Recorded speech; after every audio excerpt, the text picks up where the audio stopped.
শব্দের ব্যবহার বিভিন্ন ঘটনায় কুরআনুল কারীমে সবথেকে বেশি হয়, বুঝতে হবে এই শব্দটার মূল্যায়নও বেশি আছে, গুরুত্ব বেশি আছে, এর ইম্পর্টেন্স বেশি আছে। এটা আমাদেরকে জানতে হবে, বুঝতে হবে। সম্মানিত উপস্থিতি, এবার আসেন এই মসজিদ শব্দের অর্থ কি? দুইটা অর্থ মনে রাখবেন। মসজিদের কয়টা অর্থ? কি কয়টা অর্থ? দুইটা। এক, মাকানুন লিসসুজুদ, সিজদা করার যে স্থান, এটাকে বলা হয় মসজিদ। সিজদা করার জায়গার নাম কি? মসজিদ। তাহলে যেখানেই সাজদা করবেন এই জায়গাটার নাম কি? মসজিদ। অবশ্যই মনে রাখবেন, শুধু সিজদার জায়গা বলতে কিন্তু মসজিদে একটা অবয়ব তৈরি করা হয়েছে, অবকাঠামো তৈরি করা হয়েছে। চার দেয়ালের মাঝখানে কাতারবদ্ধভাবে, সারিবদ্ধভাবে কিছু লাইন করা হয়েছে, এখানে দাঁড়িয়ে মানুষ সালাতে সিজদা করবে, এটাই সিজদার স্থান। বিষয়টি এমন নয়। গোটা পৃথিবীর যেখানেই দাঁড়িয়ে আপনি সিজদা দিবেন ওই জায়গাটার নাম কি? মসজিদ। এর দলিল কি? দেখেন, তিরমিজি, আবু দাউদ, নাসাই, মুসনাদ আহমদ এবং মিশকাত, পাঁচটা হাদিসের কিতাবে হাদিসটা আসছে। মিশকাতুল মাসাবি কিতাব সালাত সংক্রান্ত একটা অধ্যায় পাবেন। বাবুল মাসাজিদ ওয়া মাওয়াদিস সালাত, মসজিদ এবং সালাতুল ইসলাম সংক্রান্ত একটা অনুচ্ছেদ পাবেন, ফাসলুস সানি, দ্বিতীয় পরিচ্ছেদের 737 নম্বর হাদিস। আবু সাঈদ আল খুদরি রাদিয়াল্লাহু তাআলা আনহু থেকে বর্ণিত, তিনি বলেন রাসূল সাল্লাল্লাহু আলাইহি ওয়াসাল্লাম বলেছেন, আল আরদু কুল্লুহা মাসজিদ, গোটা পৃথিবীটাই হচ্ছে সিজদার জায়গা। গোটা পৃথিবীটা কি? সিজদার জায়গা। দেখেন, এই পৃথিবী আল্লাহ সুবহানাহু ওয়া তাআলা আমাদের জন্য সমতল করে দিয়েছেন, সমতল করে দিয়েছে। আমরা চলছি এই পৃথিবীর উপরে, হাঁটছি এই পৃথিবীতে, বিচরণ করছি।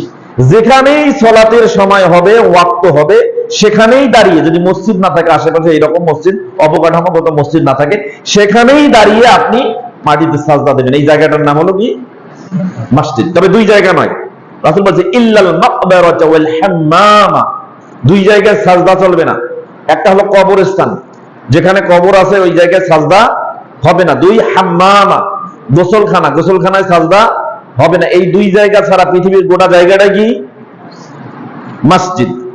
কথা কি বুঝতে পারছেন? এর আরেকটা দলিল আছে সহিহ বুখারীতে, সহিহ বুখারী কিতাবুত তায়াম্মুম, তায়াম্মুম সংক্রান্ত একটি অধ্যায়, বাব আলা সাবিল তাআদ্দুদ, স্বতন্ত্র একটি অনুচ্ছেদ রচনা করেছেন ইমাম বুখারী রাহিমাহুল্লাহ, 335 নম্বর হাদিস। জাবির ইবনে আব্দুল্লাহ রাদিয়াল্লাহু তাআলা আনহু থেকে বর্ণিত, তিনি বলেন রাসূল সাল্লাল্লাহু আলাইহি ওয়াসাল্লাম বলেছেন, আমাকে পাঁচটা জিনিস দেওয়া হয়েছে, ওতীতু খামসান লাম ইউতাহুন্না আহাদুন ক্বাবলি, যে পাঁচটা জিনিস ইতিপূর্বে কোন নবী বা কোন ব্যক্তিকে ইতিপূর্বে দেওয়া হয় নাই। তার মানে নবী সাল্লাল্লাহু আলাইহি ওয়াসাল্লামকে স্পেশালি এই পাঁচটা জিনিস দেওয়া হয়েছে। এর মধ্যে একটা কি? তিনি বলছেন জুইলাত লিল আরদু মাসজিদান ওয়া তাহুরান, গোটা পৃথিবীর জমিনটা আল্লাহ সুবহানাহু ওয়া তাআলা আমি নবী মুহাম্মদের জন্য সাজদার জায়গা এবং পবিত্রতা অর্জনের মাধ্যম বানিয়ে দিয়েছে। সুবহানাল্লাহ। তাহলে পানি নাই আপনার কাছে, পানি পান করতে পারছেন না, এমনকি পানি দিয়ে ওযু করবেন সে পানি আপনার কাছে মজুদ নাই। আশেপাশে কোনো জায়গা নাই যেখানে গিয়ে আপনি পানি সংগ্রহ করবেন, শুধু আছে পৃথিবীর জমিন। যেখানেই দাঁড়িয়েছেন অক্ত হয়ে গেছে, ওই মাটি দিয়েই পবিত্রতা অর্জন করে ওখানেই সাজদা দেবেন, ওই জায়গাটা মসজিদ। তাহলে এই বোঝা গেল একটা অর্থ মসজিদের, একটা অর্থ কি? মাকানুল লিসসুজুদ, অর্থাৎ যে জায়গায় সাজদা করা হয় এই জায়গার নাম কি?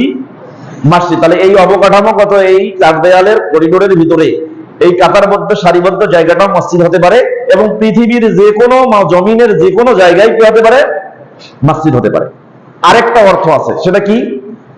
সেটা সাঈদ ইবনে জুবাইর রাহিমাহুল্লাহ তিনি এই অর্থটা করেছেন, যেটা আল জামি লি আহকামিল কোরআন, ইমাম কুরতুবী রাহিমাহুল্লাহ পবিত্র কোরআনুল কারীমের 72 নম্বর সূরা জিন এর 58 নম্বর আয়াত, ওয়া আন্নাল মাসাজিদা লিল্লাহ ফালা তাদউ মা'আল্লাহি আহাদা, আল্লাহ সুবহানাহু ওয়া তাআলা কোরআনুল কারীমে উল্লেখ করেছেন যে মসজিদ সমূহ হচ্ছে আল্লাহর জন্যই। মসজিদ কার? আল্লাহর জন্যই। সুতরাং মসজিদে আল্লাহ ছাড়া অন্য কাউকে আহ্বান করো না। তাহলে এই মসজিদের অর্থটা কি? সাঈদ ইবনে জুবাইর সেখানে বলতেছেন, যেটা ইমাম কুরতুবী রাহিমাহুল্লাহ জামি লি আহকামিল কোরআন এখানে উল্লেখ করেছেন। তিনি বলছেন আল আজাউল্লাতী ইয়াসজুদু বিহিন্নান নাস, ওই সমস্ত অঙ্গ প্রত্যঙ্গ, যে অঙ্গ প্রত্যঙ্গের মাধ্যমে জমিনে সাজদা করা হয়, ওই অঙ্গ প্রত্যঙ্গের নাম হচ্ছে মসজিদ। মানে মসজিদের দুইটা অর্থ, একটা হলো স্থান, যে জায়গায় আমরা সাজদা করি, আর একটা অর্থ কি? অঙ্গ প্রত্যঙ্গ, ওই অঙ্গ প্রত্যঙ্গ যেগুলো দিয়ে আমি বা আমরা সাজদা করি। তাহলে আপনি কোন অঙ্গ প্রত্যঙ্গগুলি দিয়ে সাজদা করেন?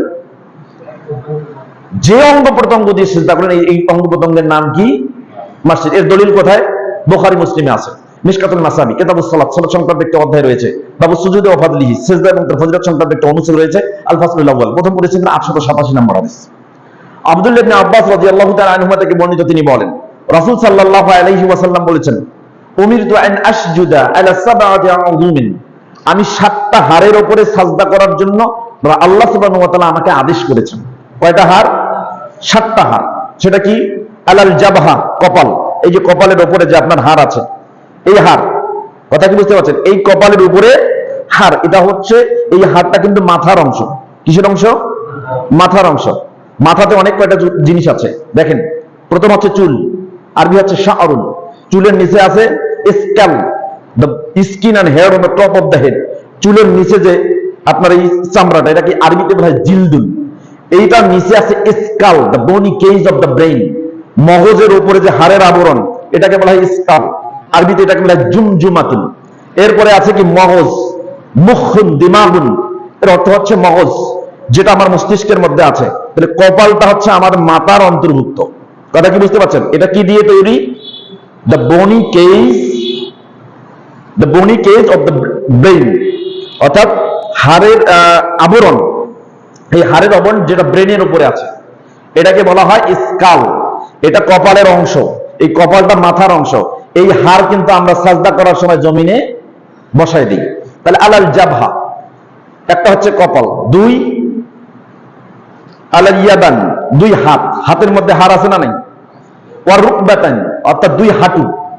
এরপরে ওয়া আতরাফিল কদামাইন, আমাদের পায়ের যে আঙ্গুলের অগ্রভাগগুলো আছে, এগুলোতে হাড় আছে। এই যে দেখেন, 2 পা, 2 হাঁটু, 2 হাত, কত হলো? 3 দুগুণ 6। আর এটা হলো কি? কপাল। কয়টা হলো? এই 7টা হাড়ের উপরে সাজদা করার জন্য রাসূল সাল্লাল্লাহু আলাইহি ওয়াসাল্লাম বলছেন, আমি আল্লাহ সুবহানাহু ওয়া তাআলার নিকট থেকে আদেশ প্রাপ্ত হয়েছি, আমাকে নির্দেশ দেওয়া হয়েছে। তাহলে বোঝা গেল এই অঙ্গ প্রত্যঙ্গ দিয়ে সিজদা করা হয়, এগুলোর নাম হলো মসজিদ। এগুলোর নাম কি? তাহলে মসজিদের কয়টা অর্থ পাইলাম? একটা মাকানুল লিসসুজুদ, আর একটা হচ্ছে আলা জাউল্লাতি বিহিন্নাল ইয়াসজুদুন নাস, যে হাড়গুলোর মাধ্যমে মানুষ, যে অঙ্গ প্রত্যঙ্গের মাধ্যমে মানুষ সাজদা করে, এই অঙ্গ প্রত্যঙ্গের নাম হচ্ছে মসজিদ। এবার আসুন, মসজিদ এর মর্যাদা কেমন, জায়গাটা কেমন, একটা হাদিস দিয়ে উদাহরণ দিলেই বুঝতে পারবেন। আল্লাহ নবী মুহাম্মদুর রাসূলুল্লাহ সাল্লাল্লাহু আলাইহি ওয়াসাল্লাম হাদিসে উল্লেখ করেছেন, বুখারী মুসলিম হাদিসটা আসছে, মিশকাতুল মাসাবিহ কিতাবুস সালাত, সালাত সংক্রান্ত একটা অধ্যায় রয়েছে, বল মাসাজিদ মাওয়াদিস সালাত, মসজিদ এবং সালাতের ইসলাম সংক্রান্ত একটা অনুচ্ছেদ রয়েছে, আল ফাসলুল আউয়াল, প্রথম পরিচ্ছেদের 696 নম্বর হাদিস। আবু হুরায়রা রাদিয়াল্লাহু তাআলা আনহু থেকে বর্ণিত, তিনি বলেন রাসূল সাল্লাল্লাহু আলাইহি ওয়াসাল্লাম বলেছেন, আহাব্বুল বিলাদি ইলাল্লাহি মাসাজিদুহা ওয়া আবগাদুল বিলাদি ইলাল্লাহি আসওয়াকুহা। আল্লাহ সুবহানাহু ওয়া তাআলার কাছে পৃথিবীর সবথেকে প্রিয় জায়গা হচ্ছে মসজিদ সমূহ, সবথেকে প্রিয় জায়গা এই মসজিদ সমূহ। ওয়া আবগাদুল বিলাদি ইলাল্লাহি আসওয়াকুহা, এবং আল্লাহ সুবহানাহু ওয়া তাআলার কাছে পৃথিবীতে সবথেকে নিকৃষ্ট জায়গা হলো বাজার। এবার বলেন তো, আমরা কোথায় বেশি বসি, কোথায় বেশি আড্ডা মারি, আমাদের সময় কোথায় কাটে বেশি? সারাদিন 24 ঘন্টার বেশিরভাগ মানুষ বেশিরভাগ সময় ব্যয় করে কোথায়? দেখেন, এখানে কয়েকটা মসজিদ আশেপাশে আছে, আপনাদের 18 জন মুহাজির পাড়া, এই সরকার পাড়া, আরো একটা মসজিদ আছে ভিতরে তেলিটারিতে, না তেলিটারিতে মসজিদ আছে, হয়তো ওইদিকে দেখবেন আরো যে চাঁদকুটিতে মসজিদ আছে। কয়টা মসজিদ এলো? 5টা কি 6টা? 5টা 6টা এই মুহূর্তে বা ঈশার সালাতে পরিসংখ্যান চালিয়ে দেখেন, যত লোক ঈশার সালাতে এই মসজিদগুলোতে ছিল না, তার থেকে 10 গুণ বেশি আপনাদের এই বাজারে আছে। চিন্তা করেন, তাহলে মানুষ কোন জায়গাটাকে বেশি ভালোবাসে, কোন জায়গাটা বেশি ভালোবাসে? অথচ এই বাজারে সারাদিন বসে থাকার পরে কোন সওয়াব হবে, কোন লাভ হবে, এটা জানা যায়? জানা যায়? জানা যায় না। কিন্তু আমাদের নবী মুহাম্মদুর রাসূলুল্লাহ সাল্লাল্লাহু আলাইহি ওয়াসাল্লাম তিনি একটা হাদিস বলেছেন, বুখারী মুসলিমে হাদিসটা আসছে, মিশকাতুল মাসাবিহ কিতাবুস সালাত, সালাত সংক্রান্ত একটি অধ্যায়, বাউল মাসাজিদ মাওয়াদিস সালাত, মসজিদ এবং সালাতের ইসলাম সংক্রান্ত একটি অনুচ্ছেদ, আল ফাসলুল আউয়াল, প্রথম পরিচ্ছেদের 698 নম্বর হাদিস। আবু হুরায়রা রাদিয়াল্লাহু তাআলা আনহু থেকে বর্ণিত, তিনি বলেন রাসূল সাল্লাল্লাহু আলাইহি ওয়াসাল্লাম বলেছেন, মান গায়দা ইলাল মাসজিদ আও রাহা, যে ব্যক্তি সকালের কিছু সময় অথবা বিকালের কিছু সময় মসজিদে আসে। কোথায় আসে? বাজারে যাওয়ার কথা বলা হয়নি। বাজারে গেলে সওয়াব হয় এরকম কোনো কথা পাবেন না, কোরআন হাদিসে পাবেন না। বাজারে গেলে, হ্যাঁ, বাজারে যাওয়া ঢোকার আগে যদি আপনি বাজারে ঢোকার আগেই বাম পা ফেলে একটা দোয়া পড়েন, হাসান সনদে হাদিসটি বর্ণিত, যে নির্দিষ্ট সংখ্যক সওয়াব আল্লাহ সুবহানাহু ওয়া তাআলা 10 লক্ষ সওয়াব আপনার আমলনামায় লিপিবদ্ধ করে দিবেন।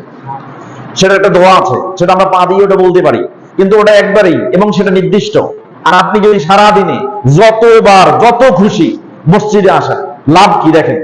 রাসূল সাল্লাল্লাহু আলাইহি ওয়াসাল্লাম, যে ব্যক্তি সকাল অথবা বিকালে যে কোনো সময় মসজিদে আসে, আ'আদ্দাল্লাহু লাহু নুজুলাহু মিনাল জান্নাতি কুল্লামা গাদা আও রাহা, সকাল এবং সন্ধ্যার প্রত্যেকটা আগমনে আল্লাহ সুবহানাহু ওয়া তাআলা ওই ব্যক্তির জন্য জান্নাতে একটা করে মেহমানদারির ব্যবস্থা করে রাখেন। তার মানে আপনি এখন এসেছেন, জান্নাতে মেহমানদারিতে নিশ্চিত হয়ে গেছে। সকালে এসেছেন, জান্নাতে মেহমানদারির ব্যবস্থা নিশ্চিত হয়ে গেছে। আসরে এসেছেন, জান্নাতে মেহমানদারির ব্যবস্থা নিশ্চিত হয়ে গেছে। মাগরিবে আগে কিছু এসেছেন, জান্নাতে মেহমানদারির ব্যবস্থা নিশ্চিত হয়ে গেছে। ইশায় এসেছেন, জান্নাতে মেহমানদারির ব্যবস্থা নিশ্চিত হয়ে গেছে। ফজরে এসেছেন, জান্নাতে মেহমানদারির ব্যবস্থা নিশ্চিত হয়ে গেছে। এছাড়া যে কোনো সময় 1 minute, 2 minute, 5 minute, 10 minute, 15 minute, 20 minute ইতিকাফ করবেন মসজিদে। প্রত্যেকটা ইতিকাফের জন্য আল্লাহ সুবহানাহু ওয়া তাআলা কাল কিয়ামতের দিন জান্নাতে একটা করে মেহমানদারির ব্যবস্থা আপনার জন্য নিবদ্ধ করে দেবেন। চিন্তা করেন, তাহলে মসজিদে আসলে লাভ না বাজারে গেলে লাভ? ব্যবসায়ীর জন্য মানে বাজারে লাভ, তাই না? ব্যবসায়ীরা সারাদিন বাজারে কাটায়, কত রকম মানুষ তাদের কাছে আসে, কত রকম তারা কথা শুনে, কত রকম কথাকে প্রশ্রয় দেয়, কত রকম গীবতের কথা সারা শুনে। বলেন তো এরা লাভবান না ক্ষতিগ্রস্ত? এরা লাভের মধ্যে আছে না ক্ষতির মধ্যে আছে? কিন্তু মসজিদে যদি আসেন আপনি এর বিপরীত পাবেন। সম্মানিত উপস্থিতি, এবার আসেন, মসজিদটা কার এটা একটু বুঝাই। মসজিদ কার বলেন তো? মসজিদ কার? কার? আল্লাহ, তাই না? দলিল কি? কোরআনুল কারীমে আসছে 72 নম্বর সূরা জিন আয়াত নম্বর 18, ওয়া আন্নাল মাসাজিদা লিল্লাহ ফালা তাদউ মা'আল্লাহি আহাদা, নিশ্চয়ই মসজিদ সমূহ হচ্ছে কার জন্য? আল্লাহর জন্য। সুতরাং এই মসজিদে আল্লাহ ছাড়া অন্য কাউকে আহ্বান করা যাবে না। তাহলে মসজিদে ডাকতে হলে একজনকেই ডাকতে হয়, তিনি কে? আল্লাহ। তাহলে এই আয়াতে কারিমার মাধ্যমে জানলাম আমরা মসজিদ বানাইছি, কিন্তু মসজিদের মালিকানা আমাদের নাই। এই মসজিদ কার জন্য? আল্লাহর জন্য। এবার আসেন আরেকটা হাদিস, যে হাদিসটা আসছে বাইহাকিতে, মিশকাতুল মাসাবি কিতাবুস সালাত, সালাত সংক্রান্ত একটা অধ্যায় রয়েছে, বাবুল মাসাজিদ ওয়া মাওয়াদিস সালাত, মসজিদ এবং সালাতের স্থান সংক্রান্ত একটা অনুচ্ছেদ, ফাসলুস সালিস, তৃতীয় পরিচ্ছেদের 742 নম্বর হাদিস। আবু হুরায়রা রাদিয়াল্লাহু তাআলা আনহু থেকে বর্ণিত, তিনি বলেন রাসূল সাল্লাল্লাহু আলাইহি ওয়াসাল্লাম বলেছেন, মান জাআ মসজিদি হাজা, আল্লাহ রাসূল বলছেন যে ব্যক্তি আমার এই মসজিদে আসে, নবী বলছেন যে ব্যক্তি আমার এই মসজিদে আসে। তাহলে রাসূলের মসজিদ কোনটা? রাসূলের মসজিদ কোনটা? কনফিউজড, কোনটা মসজিদ? জি, রাসূলের মসজিদ কোনটা? আচ্ছা, রাসূলের মসজিদ চেনেন না, তাই না? একটু চিনাই দেই। এই মেম্বারটা মসজিদে আছে, এই মেম্বারটা কার? কার? রাসূলের। রাসূল বানাই দিয়েছে না আপনারা বানাইছেন? এই যে মসজিদের মেম্বার, এখানে দাঁড়িয়ে ইমাম সাহেব কথা বলে, কার দেখানো পদ্ধতিতে কথা বলে? বাংলাদেশের কোন দলের কোন রাজনৈতিক লিডারের? তাহলে কোন সমাজপতি, বাংলাদেশের কোন প্রভাবশালী ব্যক্তির বা কোন প্রভাবশালী মুসল্লির দেখানো আদর্শ বা কমিটির দেখানো আদর্শ অনুযায়ী কথা বলতে পারে? কার দেখানো পদ্ধতি অনুযায়ী? একজনের, তিনি হচ্ছেন কে? মুহাম্মদুর রাসূলুল্লাহ সাল্লাল্লাহু আলাইহি ওয়াসাল্লাম। তিনি যেভাবে দেখিয়েছেন ঠিক সেইভাবে তার ইত্তেবা করে দাঁড়িয়ে মসজিদের মেম্বারে কথা বলা হয়, শুধু তাকেই অনুকরণ, অনুসরণ, নকল করে। এই জন্য এই মসজিদের মেম্বার যার, মসজিদটাও তার। আল্লাহ নবী সাল্লাল্লাহু আলাইহি ওয়াসাল্লাম বলেছেন, মান জাআ মসজিদি হাজা, যে ব্যক্তি আমার এই মসজিদে আসে। এই হাদিসটার ব্যাখ্যায়, মিশকাতের ব্যাখ্যা করবে মিরাতুল মাফাতি, এখানে 742 নম্বর হাদিসের মধ্যে ইবনে হাজার আসকালানী রাহিমাহুল্লাহ, ইমাম শাওকানী রাহিমাহুল্লাহ সহ সালাফদের অধিকাংশ আলেম বলেছেন মসজিদে হাজা বলতে যে মসজিদকে বোঝানো হয়েছে, পৃথিবীর যতগুলো মসজিদ আছে সমস্ত মসজিদই হচ্ছে নবী মুহাম্মদ রাসূলুল্লাহ সাল্লাল্লাহু আলাইহি ওয়াসাল্লামের। তাহলে এই হাদিস থেকে প্রমাণ হলো মসজিদ কার? কার? নবী মুহাম্মদ সাল্লাল্লাহু আলাইহি ওয়াসাল্লামের। কার? মুহাম্মদ সাল্লাল্লাহু আলাইহি ওয়াসাল্লামের। এবার আসেন আরেকটা হাদিস, যে হাদিসটার মধ্যে স্পষ্ট আপনি বুঝতে পারবেন মসজিদটা কার জন্য অক্ষ করে দেওয়া হয়েছে। হাদিসটা কোথায় পাবেন? সহিহ আত-তারগীব ওয়া তারহিব নামে একটা হাদিসের কিতাব আছে। আত-তারগীব ফি লুজুমিল মাসাজিদ ওয়াল জুলুসি ফিহা, মসজিদকে আঁকড়ে ধরা এবং তথায় বসা সংক্রান্ত একটা অনুচ্ছেদ পাবেন, 330 নম্বর হাদিস। হাদিসটি বর্ণনা করেছে আবু দারদা রাদিয়াল্লাহু তাআলা আনহু থেকে বর্ণিত, তিনি বলেন রাসূল সাল্লাল্লাহু আলাইহি ওয়াসাল্লাম বলেছেন, আল মাসজিদু বাইতু কুল্লি তাকিয়্যিন, এই মসজিদটা হচ্ছে ওই ব্যক্তির জন্য যার ভিতরে তাকওয়া আছে, যে আল্লাহকে ভয় করে, যার ভিতরে আল্লাহ ভীতি আছে, যে মুত্তাকি। এই মসজিদটা হচ্ছে ওই মুত্তাকি লোকের জন্য। এবার বলেন তো মসজিদ কার? কার? এখনো কনফিউজড আপনারা? মসজিদ কার? জি, মুত্তাকি। তাহলে আপনি মুত্তাকি নন? তাহলে আপনি মুত্তাকি নন? বলেন মসজিদ কার? এখনো কনফিউজড আপনারা? মসজিদ কার বলেন? আপনি তাকওয়া অবলম্বন করেন না? আপনি আল্লাহকে ভয় করেন না? আপনি নিজেকে মুত্তাকি দাবি করেন না? না মনের ভেতরে অন্য কিছু চলছে? ভাবছেন যদি মসজিদ বলি আমার, তাহলে পীর সাহেবের কবর থেকে মনে হয় একটা হাত উঠে আসবে, আমাকে ধরবে, গলা চিপে ধরবে। এরকম অবস্থা নাকি? মনের ভিতরে এরকম কিছু কাজ করতেছে? বলেন এবার মসজিদ কার? বলেন, জোরে বলেন। প্রত্যেককে বলতে হবে মসজিদ কার? আমাদের বা আমার এই মসজিদ। কারণ আমার ভিতরে তাকওয়া আছে, আমি আল্লাহকে ভয় করি, আল্লাহকে ছাড়া পৃথিবীর কাউকে ভয় করি না। অতএব আমি মুত্তাকি দাবি করি নিজেকে। অতএব এই মসজিদ যদি রাসূল সাল্লাল্লাহু আলাইহি ওয়াসাল্লাম মুত্তাকি লোকের জন্য অক্ষ করে দেয়, তাহলে এই মসজিদ হচ্ছে কার? আমার বা আমাদের। কথা কি বুঝতে পারছেন? এখন আসেন, মসজিদ যদি আমার হয়, মসজিদ যদি আমাদের হয়, তাহলে এই মসজিদের ভূমিকাটা কার? বলেন, মসজিদের ভূমিকাটা কার? আরে ভাই, বস্তুর কোনো ভূমিকা থাকতে পারে? বস্তুকে যেভাবেই চালাবেন বস্তু সেভাবেই চলবে। বস্তুর নিজস্ব কোনো ক্ষমতা নাই। বস্তুকে অপারেট করতে হয়, বস্তুকে চালাতে হয়। একটা মোটরসাইকেল কি একা একা ড্রাইভ করে চলতে পারে? কথা বলেন, একা একা ড্রাইভ করে চলতে পারে? তার মানে কি ওই গাড়িটার নিজস্ব কোনো ভূমিকা নাই? নিজস্ব কোনো ভূমিকা নাই, বস্তুর নিজস্ব কোনো ভূমিকা থাকতেই পারে না। তাহলে ভূমিকা কার? যে ব্যক্তি ওই বস্তুটাকে চালায়, যে ব্যক্তি ওই বস্তুটাকে তার নিজস্ব অধীনস্থ করে নিয়েছে, যে ব্যক্তি ওই বস্তুটার সাথে সংশ্লিষ্ট থেকেছে, ওই ব্যক্তির যে ভূমিকা, ওই বস্তুটারও সেই ভূমিকা। কথা কি বুঝতে পারছেন? তাহলে ভূমিকা মসজিদে থাকে না, মসজিদে থাকে না, বরং মসজিদওয়ালা লোকদের জন্যই মসজিদের ভূমিকা। কথা কি বুঝতে পারছেন? এই মসজিদ আপনা আপনি চলে না। মসজিদ বানাইছেন, ছাদ পেটাইছেন, এরপরে ছাদ পিটানো অবস্থায় আছে, কিন্তু কেউ সালাত আদায় করে না। মসজিদের কি ভূমিকা? মসজিদকে টেনে আনবে? মসজিদ কি টেনে আনতে পারে? যাই আসেন না, সালাত আদায় করেন, আসেন সালাত আদায় করেন, এটা ক্ষমতা মসজিদের আছে? নাই। তাহলে মসজিদ সংশ্লিষ্ট ব্যক্তির ক্ষমতাই, মসজিদ সংশ্লিষ্ট ব্যক্তির ভূমিকাই হচ্ছে মসজিদের ভূমিকা। সম্মানিত উপস্থিতি, আমার কথা কি বুঝতে পারতেছেন? বুঝতে পারতেছেন? এখন আসেন, এই মসজিদের কি ভূমিকা থাকতে পারে, মসজিদ সংশ্লিষ্ট ব্যক্তিদের কি ভূমিকা থাকতে পারে, এই বিষয়ে আমরা কথা বলবো। 6টি পয়েন্টে কথা বলবো। কয়টি পয়েন্ট? 6টি পয়েন্ট। বেশি সময় নিব না, অলরেডি 10:16 বেজে গেছে।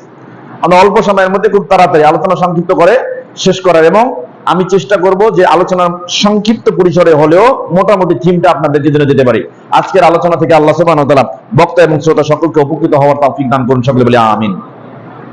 সম্মানিত উপস্থিতি, তাহলে আসেন আমরা এবার আলোচনা করি দাউরুল মসজিদে ফি ইসলাহিল ফরদি ওয়াল মুসতামা। একজন ব্যক্তির পরিবর্তনে, সংশোধনে মসজিদের কি ভূমিকা রয়েছে, সমাজের সংস্কারে, সমাজের সংশোধনে এই মসজিদের কি ভূমিকা রয়েছে, আমরা আসুন সেই বিষয়ে আলোচনা করি। 1 নাম্বার মসজিদের ভূমিকা। 1 নাম্বার, ভালো করে শুনেন। 1 নাম্বার, এই মসজিদকে গ্রহণ করতে হবে একটা মার্কাজ হিসেবে। কিসের মার্কাজ? ভালো করে বুঝেন, মারকাজুত তালিম ওয়া তাআল্লুম। আপনি শিখবেন না হলে শেখাবেন, শিখন এবং শেখানো, হয় শিখবেন না হয় শেখাবেন। এই শিখন এবং শেখানোর জন্য মার্কাজ হিসেবে এই মসজিদকে যদি গ্রহণ করতে পারেন, তাহলে এই মসজিদ ব্যক্তি জীবন এবং সামাজিক জীবনের প্রত্যেকটা ব্যক্তির জীবনে পরিবর্তন নিয়ে আসবে, এতে কোনো সন্দেহ নেই। কথা কি বুঝতে পারছেন? আপনি মসজিদে আসেন আর যান, কেউ আসে মসজিদে ক্ষমতা দেখানোর জন্য, কেউ ক্ষমতাকে প্রয়োগ করার জন্য, কেউ আবার মসজিদে আসে ক্ষমতা লাভের জন্য। শুক্রবার মসজিদে আসে বেশি করে দেখবেন কমিটির মধ্যে অনেক লোক আছে যারা কাজ হচ্ছে মসজিদে সবার আগে এসে মসজিদের প্রথম কাতারে বসে এবং বোঝায় আমি মসজিদের সেক্রেটারি, আমি সভাপতি। কিন্তু এইরকম আলোচনা হচ্ছে, এরকম কোরআন হাদিসের আলোচনা হচ্ছে, আয়োজন হচ্ছে, তাদেরকে খুঁজে পাবেন না। মাহাতখানা এমন যে তোমরা করে নাও, তোমরা করলেই হয়ে যাবে আমাদের। আর শুক্রবার তো আমরা যাচ্ছি, আমরা দেওয়ানিগিরি করার জন্য যাই। মসজিদ ওদেরকে লিখে দিয়ে দিয়েছেন। আশ্চর্য ব্যাপার, এই মসজিদের হরমাত এই ধরনের কমিটির সদস্যদের জন্য হালাল নয়। কথা কি বুঝতে পারছেন? মসজিদে এরকম একটা প্রাণবন্ত অনুষ্ঠান হচ্ছে, এটাকে মারকাজ তালিম ও তাআল্লুম হিসেবে গ্রহণ করতে হবে, এবং এখানে মুখ্য ভূমিকা রাখতে হবে কমিটিকে। কথা কি বুঝতে পারছেন? হাদিস দেখেন, স্পষ্ট হাদিস, বাইহাকিতে হাদিসটা আসছে। মিশকাতুল মাসাবি কিতাবুস সালাত, সালাত সংক্রান্ত একটা অধ্যায় রয়েছে। বাবুল মাসাজিদ ও মাওয়াজিস সালাত, মসজিদ এবং সালাতের স্থান সংক্রান্ত একটা অনুচ্ছেদ রয়েছে। আল ফাসলুস সালিস, তৃতীয় পরিচ্ছেদের 742 নম্বর হাদিস। আবু হুরায়রা রাদিয়াল্লাহু তাআলা আনহু থেকে বর্ণিত, তিনি বলেন রাসূল সাল্লাল্লাহু আলাইহি ওয়াসাল্লাম বলেছেন, মান জাআ মাসজিদি হাজা, যে ব্যক্তি আমার এই মসজিদে আসে, ওয়ালাম ইয়াতি ইল্লা লিখাইরিন, কিন্তু আসে না শুধু একটা কারণেই আসে। কয়টা কারণে আসে? কয়টা কারণে? একটা কারণে। সেটা কি? কল্যাণের জন্য আসে, কল্যাণের জন্য আসে। মনে রাখবেন, অন্য কোনো উদ্দেশ্যে মসজিদে আসা যাবে না। যদি অন্য উদ্দেশ্যে আসেন, তাহলে যে উদ্দেশ্য নিয়ে আসছেন সেই উদ্দেশ্যের অংশ আপনার আমলনামায় দিয়ে দিবে। সারাদিন মসজিদে সেজদা দিলেও সেজদার অংশ পাবেন না, আপনি পাবেনই না, এটা আপনাকে দেওয়াই হবে না, কারণ এটা আপনার নিয়তের সাথে সম্পৃক্ত। আপনি উদ্দেশ্য নিয়ে আসছেন একটা, আসি করতেছেন আরেকটা, হবে না তো। রাসূল সাল্লাল্লাহু আলাইহি ওয়াসাল্লাম এটাও বলেছেন, আবু দাউদে হাদিসটা আসছে, মিশকাতুল মাসাবি কিতাবুস সালাত, সালাত সংক্রান্ত একটা অধ্যায়, বাবুল মাসাজিদ ওয়া মাওয়াজিস সালাত, মসজিদ এবং সালাতের ইসলাম সংক্রান্ত একটা অনুচ্ছেদ, আল ফাসলুস সানি, দ্বিতীয় পরিচ্ছেদের 730 নম্বর হাদিস। আবু হুরায়রা রাদিয়াল্লাহু তাআলা আনহু থেকে বর্ণিত, তিনি বলেন রাসূল সাল্লাল্লাহু আলাইহি ওয়াসাল্লাম বলেছেন, মাইয়াতি ইলাল মসজিদি লিশাইইন, যে ব্যক্তি মসজিদে আসে কোন একটা উদ্দেশ্যে, ফালাহু হাজ্জুহু, যে উদ্দেশ্য নিয়ে আসছে ওই উদ্দেশ্যের অংশ আল্লাহ তার আমলনামায় দিয়ে দিবেন। আসছেন দেওয়ানিগিরি করার জন্য, তো দেওয়ানিগিরি করলে যদি সওয়াব হয় নেন। আসছেন লোক দেখানোর জন্য, আমি মসজিদের কমিটি, তো এই দেখানোর জন্য যদি হয়, তো দেখানোর সওয়াব যদি হয় হবে, নাহলে নেকি নাহলে গুনাহ নিয়ে আপনাকে যেতে হবে। খুব সাবধান, মসজিদকে অন্য কোনো উদ্দেশ্যে ব্যবহার করা যাবে না। আল্লাহ আমাদেরকে এর থেকে মুক্ত থাকার তৌফিক দান করুন, সকলে বলি আমিন। সম্মানিত উপস্থিতি, চিন্তা করে দেখেন, রাসূল সাল্লাল্লাহু আলাইহি ওয়াসাল্লাম বলেছেন তাহলে মসজিদে আসতে হবে কয়টা উদ্দেশ্যে? কয়টা উদ্দেশ্যে? সেটা কি? কল্যাণ। এই কল্যাণ দুইটা কাজে আছে। কয়টা কাজে? দুইটা কাজে, মনে রাখবেন, এই কল্যাণ দুইটা কাজে আছে। এই দুইটা কাজের যে কোনো একটা কাজ করবেন শুধুমাত্র কল্যাণের উদ্দেশ্যে। কিসের উদ্দেশ্যে? কল্যাণের উদ্দেশ্যে। রাসূল সাল্লাল্লাহু আলাইহি ওয়াসাল্লাম বলেছেন, ইয়াতাআল্লামুহু আও ইউআল্লিমুহু, হয় সে শিখার জন্য আসবে নতুবা শেখানোর জন্য আসবে। আপনারা কোনটার জন্য আসছেন? শেখার জন্য আসছেন। এখানে অনেকেই আসছেন, কিছু লোক আছে দূর থেকে এসেছেন, তাহলে বোঝা যাচ্ছে আপনারা কিসের জন্য আসছেন? শেখার জন্য আসছেন। শুক্রবার কিসের জন্য আসেন? এই যে জুমার সালাত আদায় করতে হয়, সারাদিনে তো সালাত আদায় করে না, মসজিদে যাই না, কোন সালাত কোথায় পড়ে তার ঠিক নাই, এরপরে 5 ওয়াক্ত সালাত ঠিক আছে কিনা এটাও সে নিজেও বলতে পারে না, অথচ মসজিদে শুক্রবার যাইতেই হবে। কেন? সালাত আদায় না করলে, শুক্রবার না গেলে কেমন হয়? এটা লোককে তো দেখাতে হবে যে আমি একজন মুসল্লি, সালাত আদায় করি, তাই না? এরকম লোক কিন্তু আছে, ম্যাক্সিমাম দেখবেন, ম্যাক্সিমাম প্রায় 80% লোক দেখবেন এই শুক্রবার আসে শুধু এই উদ্দেশ্যে। বাড়ির পাশে মসজিদ, সারাদিনও আসে না, শুক্রবার আসে। উদ্দেশ্য কি? লোকদেরকে বোঝানো যে আমি সালাত আদায় করি, মসজিদে আসলাম। কথা কি বুঝতে পারছেন? রাসূল সাল্লাল্লাহু আলাইহি ওয়াসাল্লাম বলেছেন একটা উদ্দেশ্যে দুইটা কাজ। এই দুইটা কাজের যে কোনো একটা কাজ নিয়ে আপনি যদি কল্যাণের উদ্দেশ্যে মসজিদে আসেন, রাসূল সাল্লাল্লাহু আলাইহি ওয়াসাল্লাম বলেছেন, ফাহুয়া বিমানজিলাতিল মুজাহিদি ফি সাবিলিল্লাহ, সে যেন আল্লাহর রাস্তায় যুদ্ধ করা মুজাহিদের সমতুল্য। সুবহানাল্লাহ। চিন্তা করছেন, জিহাদ করা এত সহজ না। এখনই যদি কালেমার পতাকা উড্ডীন করার জন্য, ইস্তেকামা করার জন্য আপনাকে যদি বলা হয় আল্লাহর রাস্তায় জিহাদ করতে হবে, জিহাদি তামান্না নিয়ে কতজন লোক এখানে আছেন এবং থাকেন আমি জানি না, এটা আপনার মনের ব্যাপার, আমি বলতে পারবো না। তবে জিহাদি তামান্না অধিকাংশ লোকের নাই, জানেই না জিহাদ কি জিনিস, কখন করতে হবে, কিভাবে করতে হবে। জিহাদ সম্পর্কে ভুল ধারণা আমাদের আছে। জিহাদকে সামাজিক একটা ইবাদতে আমরা রূপান্তরিত করেছি। খুব সাবধান, জিহাদ বুঝতে হবে, ভালো আলেমের কাছে জিহাদ বুঝে নেবেন। জিহাদ বুঝাটা খুব জরুরি, কারণ জিহাদি তামান্না যদি আপনার ভিতরে না থাকে তাহলে ঈমান থেকে আপনি কিছুটা দূরে আছেন। জিহাদি তামান্না প্রত্যেকটা ব্যক্তির মনে থাকতে হবে। আর জিহাদি তামান্না থাকা অবস্থায় যদি আপনি ঘরে বিছানায় উঠে বিছানায় শুয়ে থাকা অবস্থায় সুস্থ শরীরেও মৃত্যুবরণ করেন, আল্লাহ সুবহানাহু ওয়া তাআলার কাছে শহীদ হিসেবে আপনি গণ্য হবেন। কথা কি বুঝতে পারছেন? অতএব জিহাদি তামান্না বুঝতে হবে। তা আল্লাহ রাসূল সাল্লাল্লাহু আলাইহি ওয়াসাল্লাম বলেছেন, দুইটি কাজের যে কোনো একটি কাজ নিয়ে কল্যাণের উদ্দেশ্যে কোনো ব্যক্তি যদি মসজিদে আসে, ফাহুয়া বিমানজিলাতিল মুজাহিদি ফি সাবিলিল্লাহ, সে যেন আল্লাহর রাস্তায় যুদ্ধ করা মুজাহিদের সমতুল্য। চিন্তা করেন, তাহলে আপনি মসজিদে আসবেন কিসের জন্য? হয় শেখার জন্য নতুবা শেখানোর জন্য। দুইটা কাজের জন্য আসবেন। আর এই জন্য এই মসজিদকে মার্কাজ বানাতে হবে। তাহলে এই মসজিদ আপনার ব্যক্তি জীবনেরও পরিবর্তন করবে, সামাজিক জীবনেও প্রত্যেকটা সমাজের অবকাঠামোয় যে অনুন্নয়নের ধারা রয়েছে সেগুলোকে সংস্কার করে একটা উত্তম সমাজ বিনির্মাণে আমাদেরকে সাহায্য করবে। কথা কি বুঝতে পারছেন? সম্মানিত উপস্থিতি, এখন আমরা মসজিদে সেই উদ্দেশ্যে আসি না। মসজিদে আসি কিসের জন্য? আসি ঠান্ডা হওয়ার জন্য, বাতাস খাওয়ার জন্য। বাড়িতে আইপিএস নাই, কি করে? মসজিদে আসি আইপিএস এর বাতাস খায়, এরকম লোক আছে না? নেই? তবে সাবধান, মসজিদের এই ক্ষতি করবেন না আপনি। এই মসজিদকে এই কাজের জন্য আপনার অধীনস্থ করা হয় নাই। কমিটির সদস্য যারা আছেন এই বিষয়ে সজাগ থাকবেন। সম্মানিত উপস্থিতি, মসজিদে দুনিয়াদারির লাভ চলবে না, কিন্তু এখন আমরা এমন হয়ে গেছে। রাসূল সাল্লাল্লাহু আলাইহি ওয়াসাল্লাম বলেছেন, বাইহাকিতে হাদিসটা আসছে, মিশকাতুল মাসাবি কিতাবুস সালাত সংক্রান্ত একটি অধ্যায়, বাবুল মাসাজিদ ওয়া মাওয়াজিস সালাত, মসজিদ এবং সালাতের স্থান সংক্রান্ত একটা অনুচ্ছেদ রয়েছে, আল ফাসলুস সালিস, তৃতীয় পরিচ্ছেদে 743 নম্বর হাদিস। আনিল হাসান বসরি রাহিমাহুল্লাহ মুরসালান, হাদিসটা মুরসাল সনদে বর্ণিত হয়েছে, অর্থাৎ হাসান বসরি রাহিমাহুল্লাহ তাবিঈ ছিলেন, তার পূর্ববর্তী সাহাবীর নাম তিনি উল্লেখ করেন নাই, কিন্তু এই হাদিসটা অসংখ্য শাওয়াহিদ হাদিস রয়েছে যেখানে রাবীর নাম আমরা উল্লেখ পাই, আব্দুল্লাহ ইবনে মাসউদ, আব্দুল্লাহ ইবনে উকাইম, হিজাম বিন হিকাম, বিভিন্ন রকম রাবী এসেছে, তাদের শাওয়াহিদের ভিত্তিতে হাদিসটাকে সহিহ গণ্য করা হয়েছে। সম্মানিত উপস্থিতি, তো এই হাদিসটা হাসান বসরি রাহিমাহুল্লাহ উল্লেখ করছেন, রাসূল সাল্লাল্লাহু আলাইহি ওয়াসাল্লাম বলেছেন, ইয়াতি আলান নাস জামানুন, মানুষের কাছে একটা সময় আসবে, কোন সময়? কিয়ামতের আগে আগে একটা সময় আসবে। সেই সময় কি হবে?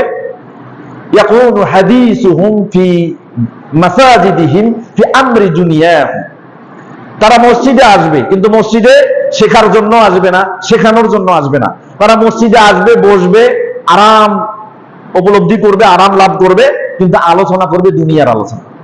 দুনিয়াতে কায় কেমন থাকে, কিরকম অবস্থায় আছে, দুনিয়াতে কিভাবে উন্নয়ন করা যায়, দুনিয়াতে কিভাবে নিজে ভালো থাকা যায়, নিজের ডেভেলপ করা যায়, দুনিয়াতে কিভাবে সমাজে কানেক্টেড থাকা যায়, মসজিদের ক্ষমতা নিয়ে কিভাবে সমাজে একটা বড় পদ হোল্ড করে মানুষের মধ্যে গ্রহণযোগ্যতা বাড়ানো যায়, এইগুলো কাজ নিয়ে মসজিদে আসবে, তাদের আলোচনা হবে দুনিয়ার বিষয় নিয়ে। চিন্তা করছেন? রাসূল সাল্লাল্লাহু আলাইহি ওয়াসাল্লাম বলেন, ফালা তুজালিসুহুম, তোমরা তাদের সাথে বসিও না। যদি দেখো তোমরা এরকম কিছু লোক আসে দুনিয়ার বিষয়ে আলোচনা করে, মসজিদের ক্ষমতা নেওয়ার জন্য আলোচনা করে, ওই সমস্ত লোকেরা যদি মসজিদে বসে, তাহলে তোমরা তাদের সাথে বসবে না। কেন? ফালাইসা লিল্লাহি ফীহিম হাজাতুন, তারা যে এখানে বসেছে দুনিয়ার বিষয় নিয়ে আলোচনা করছে, আল্লাহর কোনো বিষয় এখানে যায় আসে না, আল্লাহর কোনো যায় আসে না, আল্লাহর কোনো প্রয়োজনই নাই ওই আলোচনার মধ্যে। সুতরাং ওই আলোচনায় তোমরা বসতে পারো না। যে আলোচনায় আল্লাহর প্রয়োজন নেই, সে আলোচনায় কি আমরা বসতে পারি? কখনো না। সম্মানিত উপস্থিতি, তাহলে এই মসজিদ ভূমিকা রাখতে পারে যদি আমরা এই মসজিদকে কি বানাই? শিক্ষা দেওয়া এবং গ্রহণের মারকাজ বানাই। কথা কি বুঝতে পারছেন? তাহলে এই মসজিদ আমার ব্যক্তি জীবনে সমাজের যত অবকাঠামো আছে সব অবকাঠামো উন্নয়ন করতে একটা ইসলামী ভূমিকা পালন করবে। সম্মানিত উপস্থিতি, দ্বিতীয় যে বিষয়, এই মসজিদ থেকে আমরা কি শিখতে পারি, মসজিদের কি ভূমিকা রাখতে পারে আমাদের জন্য? দেখেন, দ্বিতীয় যে বিষয় হচ্ছে তালিমুল ইমামা, নেতৃত্ব নির্বাচনের শিক্ষাটা আমরা মসজিদ থেকে পাই। চিন্তা করেন, নেতৃত্ব নির্বাচনের শিক্ষা কোথা থেকে পাবেন? মসজিদ থেকে। কিভাবে পাবেন? দেখেন, দুনিয়াতে এমন কোন নেতা দেখেছেন যে যুগ যুগ নেতৃত্ব প্রদান করেছে? এরকম কোন নেতা আছে? 20 বছর নেতৃত্ব দিয়েছে? আছে? নাই। বাংলাদেশের সরকার সর্বোচ্চ 17 বছর থাকছে, যেটা আমরা গত রিজমে দেখেছি। 17 বছর ক্ষমতা পালন করছে। এরপরে 20 বছর, 25 বছর, 30 বছর, 50 বছর কোন ক্ষমতা প্রমাণ করছে? হ্যাঁ, দেখেছি। 42 বছর পর্যন্ত ক্ষমতা রাখছে। এই যে গাদ্দাফির ক্ষমতা দেখেছি আমরা, তাও কিন্তু কি হয়েছে? এক সময় কি হয়ে গেছে? বিলীন হয়ে গেছে। কথা কি বুঝতে পারছেন? সম্মানিত উপস্থিতি, এই যে পৃথিবীতে যত নেতা আছে নেতৃত্ব প্রদান করছে, এরা প্রত্যেকে কেউ কেউ ভুলের মধ্যে আছে, এমন ভুলের মধ্যে যে তাদের ভুলটা তাকে জুলুমের পর্যায়ে নিয়ে গিয়ে জালিম বানাই দিছে, কাউকে আবার কাফের বানাই দিছে, কাউকে ফাসেক বানাই দিছে। কিন্তু দেখেন, এই মসজিদে দাঁড়িয়ে একজন ইমাম, একজন খতিব নেতৃত্ব প্রদান করছে 69 বছর। এই যে এখানে আপনার বুদাই আছে না, বুদাই একটা লাল মসজিদ, কত বছর? এইরকম 50 বছরের উপরে, 59 বছর মনে হয় সম্ভবত। হ্যাঁ, এটা জানবেন মনে হয় আপনারা। এত বছর নেতৃত্ব প্রদান করেছে, তাকে সম্মানের সাথে রেলি করে তার বাড়িতে পৌঁছে দেওয়া হয়েছে। চিন্তা করছেন কিসের ভিত্তিতে? দুনিয়ার সমস্ত নেতার নেতৃত্ব আমরা দেখেছি ক্ষণস্থায়ী, কিন্তু মসজিদ আমাদেরকে শেখায় নেতৃত্বের মাপকাঠি কি হবে, কে নেতৃত্ব প্রদান করবে, নেতৃত্ব দেওয়ার ক্ষেত্রে এবং গ্রহণ করার ক্ষেত্রে কোন মনোনীতি গ্রহণ করতে হবে, এটা মসজিদ আমাদেরকে শেখায়। 1450 বছর আগে আপনার নবী, আমার নবী মুহাম্মদ রাসূলুল্লাহ সাল্লাল্লাহু আলাইহি ওয়াসাল্লাম কিভাবে নেতা নির্বাচন করতে হবে এটা শিখিয়ে গিয়েছেন। কোথায় পাবেন? সহিহ মুসলিমে হাদিসটা আসছে, মিশকাতুল মাসাবি, কিতাবুস সালাত, সালাত সংক্রান্ত একটা অধ্যায় রয়েছে, বাবুল ইমামাত, ইমামতি বা ইমাম নিয়োগ করা বা নেতা নির্বাচন করা সংক্রান্ত একটা অনুচ্ছেদ রয়েছে। আল ফাসলুল আউয়াল, প্রথম পরিচ্ছেদে 1117 নম্বর হাদিস। আব্দুল্লাহ ইবনে মাসউদ রাদিয়াল্লাহু তাআলা আনহু থেকে বর্ণিত, তিনি বলেন, রাসূল সাল্লাল্লাহু আলাইহি ওয়াসাল্লাম বলেছেন, ইয়াউমুল কওমা, একটা সম্প্রদায়, একটা জনগোষ্ঠী, একটা কমিউনিটির নেতৃত্ব প্রদান করবে ওই ব্যক্তি। কোন ব্যক্তি? আকরাউহুম লিকিতাবিল্লাহ, যে আল্লাহর কিতাবটাকে খুব ভালো করে তেলাওয়াত করতে পারে, ভালো করে পঠন পাঠনে যে সবথেকে অভিজ্ঞ, সেই ব্যক্তি হবে মসজিদের ইমামে ইমামতি করার সর্বাধিক যোগ্য। রাসূল সাল্লাল্লাহু আলাইহি ওয়াসাল্লাম বলেছেন, ফাইন কানু ফিল কিরাআতি সাওয়াআন, যদি দেখেন যে মসজিদের প্রত্যেকটা ব্যক্তি সমান কিরাতে, সবাই সমান পারদর্শী, সবাই ভালো কিরাত পাঠ করতে পারে, সবার তেলাওয়াত খুব বিশুদ্ধ, সবাই সুন্দর তেলাওয়াত করতে পারে, তখন কি দেখবেন? ফাআলামুহুম বিসুন্নাহ, তখন দেখবেন তাদের মধ্যে কে সবথেকে আল্লাহর সুন্নাহ, রাসূল সাল্লাল্লাহু আলাইহি ওয়াসাল্লামের মুখ অমীয় বাণী অর্থাৎ ওহী গায়রি মাতলু এই সম্পর্কে যে বেশি ভালো জানে, যার হাদিসের জ্ঞান বেশি আছে, তাকে ইমামতির জন্য নেতৃত্ব নির্বাচনে তাকে সবার আগে প্রদান করতে হবে।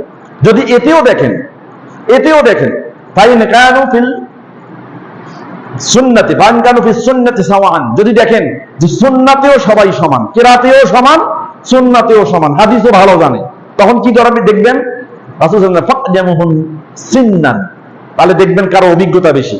এখানে সিন্নান মানে বয়স না, বয়সকে বোঝানো হয় নাই, এটা কি বোঝানো হয়েছে? সিন্নান, যার অভিজ্ঞতা বেশি। যে আমি 20 বছর কোরআন হাদিস পড়েছি, কিন্তু সমাজে একজন ব্যক্তি আছে 25 বছর কোরআন হাদিস পড়ছে, তাহলে বোঝা গেল যে কোরআন হাদিসের ফিকটা আমার চেয়ে তার বেশি হতে পারে, আমার চেয়ে তার বেশি। এইরকম এক্সপিরিয়েন্স, অভিজ্ঞতা যার বেশি, তাকে দিতে হবে ইমামতির জন্য, যোগ্য করে সামনে এগিয়ে দিতে হবে।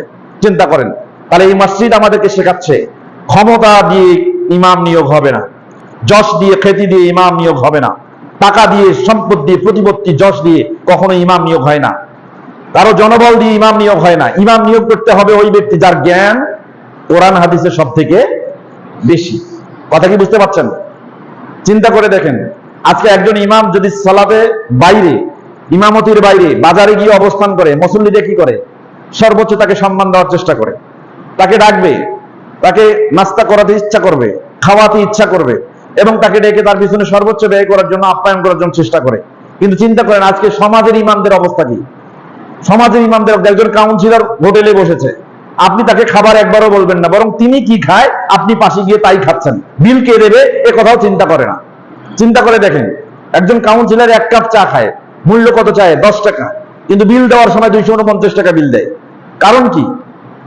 চিন্তা করেন, ওরা মেলাকে জিজ্ঞাসা করেন যে কাউন্সিলর 1 কাপ চা খেয়েছে, মূল্য 10 টাকা হতে পারে, সর্বোচ্চ 20 টাকা হতে পারে, কিন্তু 260 টাকা বেতন নিলেন, মজুরি নিলেন কেন? ভাড়া নিলেন কেন? মূল্য নিলেন কেন? দেখবেন যে কাউন্সিলরের আশেপাশে বসে থাকা চামচাগুলো কাউন্সিলর যা খেয়েছে তার থেকে বেশি খেয়েছে। এখন এই নেতাই টাকাটা উঠাবে কোথায়? কোথায় উঠাবে? তার বেতন দেখেন, আপনি বেতনের অবকাঠামো দেখেন, যে বেতন পায় তার নিজেই চলে না, অথচ এই কাউন্সিলর প্রতিদিন যেখানেই বসে সেখানেই তার 300, 400, 500, 600, 700 টাকা বিল চলেই যাচ্ছে। এই বিলের টাকাগুলো কোথা থেকে উঠাবে? সরকারি যা বরাদ্দ আসবে সেখান থেকে সে সব উঠায় নিবে। চিন্তা করেন, তাহলে এই নেতাগুলো ভ্রমের মধ্যে আছে। এই নেতাগুলো কিসের মধ্যে আছে? ভ্রমের মধ্যে আছে। ওমর ইবনে খাত্তাব রাদিয়াল্লাহু তাআলা আনহুর আমলে জিয়াদ ইবনে হুদাইর রাহিমাহুল্লাহ, তিনি একজন তাবিঈ ছিলেন। তাকে এসে ওমর ইবনে খাত্তাব বলতেছেন, হাদিসটা আসছে সুনান আদ-দারিমি, মিশকাতুল মাসাবি, কিতাবুল ইলম, বিদ্যা সংক্রান্ত অধ্যায় আল-ফাসলুস সালিস, 3য় পরিচ্ছেদ 269 নম্বর হাদিস। তিনি বলছেন, ওমর ইবনে খাত্তাব রাদিয়াল্লাহু তাআলা ক্বালা লি, আমাকে বললেন, কি বললেন? যে হাল তারিফু মা ইয়াহদিমুল ইসলাম, তুমি কি জানো ইসলামকে কোন বিষয়গুলো ধ্বংস করে দিবে? তখন তিনি বললেন, ইয়া আমিরুল মুমিনিন, হে আমিরুল মুমিনিন, আমি এটা জানি না, কোন বিষয় ধ্বংস করে দিবে আপনি বলুন।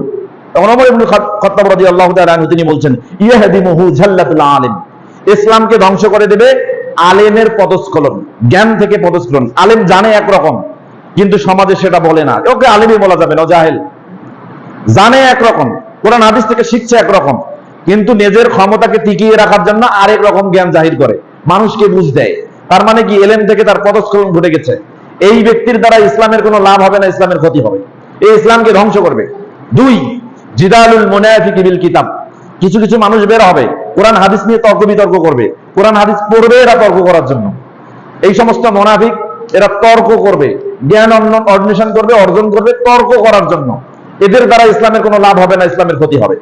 3, হুকমু আইম্মাতুল মুদিল্লিন, পথভ্রষ্ট ইমাম বা নেতার শাসন, এটা ইসলামকে ধ্বংস করবে। এই পৃথিবীতে, এই সমাজ ব্যবস্থায়, রাষ্ট্র ব্যবস্থায় যতগুলো ইমাম, যতগুলো নেতা, নেতৃস্থানীয় লোক যতরা এসেছে, যারা এসেছে সমাজের দায়িত্ব নিয়েছে, প্রত্যেককেই দেখবেন এরকম পথভ্রষ্টতার মধ্যে তারা নিমজ্জিত। কেউ না কেউ কোনো না কোনো পথভ্রষ্টতা নিমজ্জিত। এদের দ্বারা ইসলামের কোনো লাভ হয় না, বরং ক্ষতি হয়। বোঝার চেষ্টা করেন, এই নেতার পিছনে আপনি ছুটবেন না। রাসূল সাল্লাল্লাহু আলাইহি ওয়াসাল্লাম 1450 বছর আগে নিষেধ করেছেন। সহিহ জামিউস সগীর নামে একটা হাদিসে কিতাব আছে, হযরত আলী আলিফ বর্ণের ফসলে এই হাদিসটি বর্ণিত, 2672 নম্বর হাদিস। আমর বিন সুফিয়ান রাদিয়াল্লাহু তাআলা আনহু থেকে বর্ণিত, তিনি বলেন, রাসূল সাল্লাল্লাহু আলাইহি ওয়াসাল্লাম বলেছেন, ইয়াকুম আবওয়াবাস সুলতান, চমৎকার, খবরদার, সাবধান, তোমরা কখনো নেতার দরজায় ঘোরো না, নেতার বারান্দায় বসো না, নেতা যেখানে যায় সেখানে তার চামচামি করো না। চিন্তা করেন, এই পৃথিবীতে আমরা নেতার পিছনেই ছুটছি। নেতা যদি যায় গাড়িতে চড়ে, তা আমরা গাড়ির পিছনে দৌড়াই। নেতা যদি হেঁটে যায় আমরা পিছনে দৌড়ে যাই, এরকম হচ্ছে না বর্তমান সমাজ ব্যবস্থা? দেখেন না, নেতার চামচামি করতে করতে করতে করতে করতে করতে এমন হয়ে গেছে নিজের চরিত্রকে বিনষ্ট করে নিজেই চরিত্রহীন হয়ে গেছে। একবারও চিন্তা করে না আমি নেতার পিছনে ছুটছি, এতে আমার লাভ কি? চিন্তা করেন। আরে নেতাকে নেতৃত্ব প্রদান করা হয়েছে আপনার চামচামি করার জন্য, তা আপনি তার চামচামি করছেন কেন? নেতা খুঁজে দেখবেন, ওমর ইবনুল খাত্তাব রাদিয়াল্লাহু তাআলা জীবনী পড়েন নাই? আটার বস্তা খাদেমের গায়ে তুলে দেন নাই, কোন কর্মচারীর ঘাড়ে তুলে দেন নাই, আটার বস্তা নিজের ঘাড়ে নিয়ে তিনি পৌঁছায় দিয়েছেন। তিনি নিজেই চামচামি করেছেন, সহজ কথায় বুঝতে গেলে নিজেই তিনি ব্রোকারি করেছেন, কিন্তু তিনি কখনো কোনো দালাল নিয়োগ দেন নাই, তিনি চামচা নিয়োগ দেন নাই যে তার মাধ্যমে কাজটা করে নেবে, এমনটি নয়। কিন্তু আজকালকার নেতা কি, এরা কি ওমর ইবনুল খাত্তাব রাদিয়াল্লাহু তাআলা আনহুর চেয়ে বেশি বড় হয়ে গেছে নাকি? আশ্চর্য ব্যাপার, তাদের অবস্থাটা দেখেন আপনি। আর এই নেতার চামচামি করছেন আপনি। নেতা এখনো ঘুম থেকে উঠেই নেই, 10টা বাজে 11টা বাজে, আর আপনি নেতার বারান্দায় গিয়ে বসে আছেন সকাল 7টা থেকে। রাতে কখন বের হবে, নেতা বের হবে কিনা এটা জানা যায় না, অথচ আপনি বসে আছেন সেই মাগরিবের সময় চলে গেছেন, রাত 12টা অতিক্রম হচ্ছে, এখনো নেতা আপনার সাথে সাক্ষাৎ করেনি, মনেই করেন না। আশ্চর্য ব্যাপার, আপনার এই শরীরটার মূল্য কত আপনি জানেন? এই শরীরটা কার জন্য আপনি জানেন? এই শরীরের প্রত্যেকটা কাজ কার জন্য আপনি জানেন? আপনি সৃষ্টি, আপনার এই শরীরের অবকাঠামোর প্রত্যেকটা অঙ্গ প্রত্যঙ্গ দিয়ে একমাত্র যার কাজ করবেন নিঃশর্ত ভাবে, তিনি কে? সূরা নাম অধ্যায় 6 আয়াত 162 আল্লাহ নবীকে বলেছেন, নবী আপনি বলুন, কুল ইন্না সলাতি ওয়া নুসুকি ওয়া মাহইয়ায়া ওয়া মামাতি লিল্লাহি রাব্বিল আলামিন। আপনার সালাত, আপনার কুরবানি, আপনার জীবন, আপনার মরণ সবকিছু কার জন্য?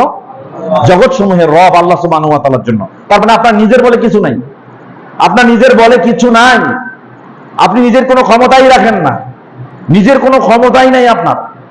হাত আপনার, কিন্তু হাতের ক্ষমতা আপনার নাই। পা আপনার, কিন্তু পায়ের ক্ষমতা আপনার নাই। চিন্তা করে দেখেন, মাথার একটা চুল সাদা, কালো চুলটা সাদা হতে শুরু করছে। এইখানে বলেন তো কোন মায়ের বেটা আছেন আজকে ওয়াদা করবেন, আমি ওয়াদা করলাম আজকে আমার চুলগুলো, কালো চুলগুলো সাদা হওয়া শুরু করেছে, আমি আজকে থেকে খুব প্রতিজ্ঞ, ডিটারমাইন্ড, আমি আমার কালো চুলকে সাদা হতে দেব না। লাগেন না? নিজের একটা শরীরের চুলের উপরে লাগেন, পারেন কিনা? একটা চুলের সাথে লেগে থেকে চুলটাকে থামানোর ক্ষমতা আমাদের নাই, তো কি আছে ভাই আমাদের? কোথায় ছুটছেন আপনি? আপনার এই সত্তা, আপনার এই অবয়ব, আপনার এই চেহারা, আপনার প্রত্যেকটা জয়েন্ট, প্রত্যেকটা অস্থি সন্ধি, প্রত্যেকটা মাফসাল, এর জন্য আপনাকে জবাবদিহি করতে হবে। এটা লিল্লাহ, আল্লাহর জন্য আপনি ঘোষণা দিয়েছেন, কুল ইন্না সলাতি ওয়া নুসুকি ওয়া মাহইয়ায়া ওয়া মামাতি লিল্লাহি রাব্বিল আলামিন। আমার জীবন, আমার মরণ, এই জীবনে যা কিছু আছে, আমার অঙ্গ প্রত্যঙ্গে যা আছে, সবটাই কার জন্য?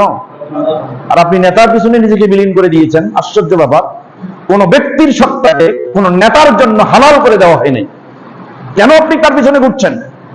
সাবধান, মসজিদ আমাদেরকে শেখাচ্ছে নেতার মূল্যায়ন করতে হয় জ্ঞানের ভিত্তিতে, ক্ষমতার ভিত্তিতে নয়। সে ক্ষমতা পেয়েছে জন্য আমার সবকিছু তার জন্য হালাল করে দিব, বিষয়টি এমন নয়। বরং আল্লাহ সুবহানাহু ওয়া তাআলা আমার এই শরীর, আমার এই নফস, আমার এই কলব, আমার এই জাসাদ, আমার এই বাদান, আমার এই শরীরের যা আছে, প্রত্যেকটা মফসল, প্রত্যেকটা জোড়া, এগুলোর হুরমাত আমার জন্যই নির্দিষ্ট, এটা কারো জন্য হালাল নয়। এজন্য নবী বলেছেন, ইয়াকুম আবওয়াবাস সুলতান, তোমরা নেতার দরজায় দরজায় ঘুরো না, নেতার দরজায় দরজায় যেও না, নেতার বারান্দায় বসো না, মানে নেতার চামচামি করো না। যদি করো, ফাইন্নাহু কাদ আসবাহা সাববান হুবুতান, যদি আজকে চামচামি করো, তাহলে এই চামচামি করাটা কালকে তোমার জন্য আল্লাহর কাছে লাঞ্ছনার কারণ হবে। আল্লাহ আমাদের এর থেকে হেফাজত করুন, বলুন আমিন। আমরা কোনো সময় যেন নেতার চামচামি না করি। আর নেতাকে নিয়োগ দেওয়া হয়েছে, তাকে নেতৃত্ব প্রদান করা হয়েছে, আমরা নেতৃত্ব প্রদানে সহায়তা করছি, সে আমাদের সেবা করবে, আমাদের দরজায় পৌঁছাবে, আমাদের ঘরে গিয়ে এসে দেখবে আমাদের কি সমস্যা। আর আমরা এই নেতাকে এমন ভাবে উপরে উঠাই দিয়েছি, এই নেতাকে আমরা এমন পর্যায়ে নিয়ে গিয়েছি যে আমাদের সম্মানটা তার জন্য হালাল হয়ে গেছে। আস্তাগফিরুল্লাহ। আল্লাহ আমাদের এর থেকে মুক্ত থাকার তৌফিক দান করুন, সকলে বলি আমিন। সম্মানিত উপস্থিতি, তাহলে মসজিদ আমাদেরকে কি শেখায়? মসজিদ আমাদেরকে শেখায় কোন নেতাকে নেতৃত্বের স্থানে বসাতে হবে। আমরা যেন এই মূলনীতি গ্রহণ করতে পারি, আল্লাহ আমাদের সেই তৌফিক দান করুন, সকলে বলি আমিন। 3 নম্বর মসজিদের ভূমিকা, সেটা হচ্ছে লুজুমুশ শাই ফিল আমাল, কাজের ক্ষেত্রে কোনো বিষয়কে ধারণ করা, কিভাবে আঁকড়ে ধরা, এটা মসজিদ আমাদেরকে শেখায়। আপনি সবখানে সব কাজ করতে পারেন, সব কাজে আপনার নিয়ত ভিন্ন হতে পারে, সব জায়গায় আপনি বিশ্রণ করা অবস্থায় সব কাজে আপনার নিয়ত চেঞ্জ হতে পারে, পরিবর্তন হতে পারে। কিন্তু মসজিদে যখন আপনি আসেন তখন সব পৃথিবীর সব বাদ, আপনি নিজেকে সোপর্দ করছেন কার দিকে? আল্লাহ সুবহানাহু ওয়া তাআলার দিকে। দেখেন রমজান মাসে সিয়ামরত অবস্থায় সিয়াম পালন করার পর রাতের বেলা আপনি আপনার স্ত্রীর সাথে মিলিত হতে পারবেন। রাতে আপনার স্ত্রী আপনার জন্য হালাল, দিনে হারাম। রাতে হালাল, দিনে আপনি স্ত্রীর সাথে সঙ্গম করতে পারবেন না, হারাম, কিন্তু রাতে সঙ্গম করতে পারবেন। কিন্তু মসজিদে যখন আপনি ইতিকাফ করবেন ওই স্ত্রী রাতের বেলাও হারাম। আল্লাহ সুবহানাহু ওয়া তাআলা বলছেন সূরা বাকারা অধ্যায় 2 আয়াত 187, এখানে উল্লেখ করেছেন ওয়ালা তুবাশিরুহুন্না ওয়া আনতুম আকিফুনা ফিল মাসাজিদ। আর মসজিদে ইতিকাফরত অবস্থায় তোমরা কখনোই তোমাদের স্ত্রীদের সাথে মিলিত হতে পারবে না, মানে সঙ্গম করতে পারবে না। তার মানে মসজিদে ইতিকাফরত অবস্থায় রাতের বেলা যে স্ত্রী হালাল, ওই অবস্থায় ইতিকাফরত অবস্থায় সেই স্ত্রী কি হয়ে গেল? তার সাথে সম্পর্ক করা হারাম হয়ে গেল। তার মানে কি? আপনি মসজিদকে আঁকড়ে ধরেছেন। মসজিদ আপনাকে শেখায় কোন কাজ যখন আপনি করবেন সে কাজটা একদম ডিটারমাইন হয়ে করবেন, নিয়তকে পাকাপোক্ত ভাবে করবেন, সংকল্পটা আপনার দৃঢ় হবে। এই জন্য বিশ্বনবী মুহাম্মদ রাসূলুল্লাহ সাল্লাল্লাহু আলাইহি ওয়াসাল্লাম মসজিদ আঁকড়ে ধরলে সমাজের ব্যক্তির যে পরিবর্তন হয়, মসজিদ আঁকড়ে ধরলে সমাজের নীতি নৈতিকতার যে পরিবর্তন হয়ে যায় এবং সমাজ একটা সুন্দর নীতি নৈতিকতার উপরে থেকে ইসলামী জীবন যাপন করতে সকলকে পরস্পরে সাহায্য সহযোগিতা করে। এর বাস্তব প্রমাণ হচ্ছে আল্লাহর নবী মুহাম্মদ রাসূলুল্লাহ সাল্লাল্লাহু আলাইহি ওয়াসাল্লামের একটি হাদিস। কিয়ামতের দিন মুসিবতের সময় সূর্য নিচে নেমে যাবে, মানুষ ঘামতে থাকবে, ঘামতে ঘামতে এমন অবস্থা হয়ে যাবে। শেষ করে দেব? শেষ করবো? আচ্ছা, এই পয়েন্ট আলোচনা করে শেষ করে দিই। দেখেন মসজিদ আমাদেরকে শেখাচ্ছে কি? মসজিদ আমাদেরকে শেখায় কোন কাজ সুদৃঢ়ভাবে নিয়ত অনুযায়ী কিভাবে করতে হয়। দেখেন কিয়ামতের দিন সূর্য যখন নিচে নামবে আপনি ঘামতে থাকবেন, আপনার পাপের মান অনুযায়ী ঘামতে ঘামতে ঘামতে ঘামতে ঘাম আপনার শরীরের বিভিন্ন জায়গায় অবস্থান করবে।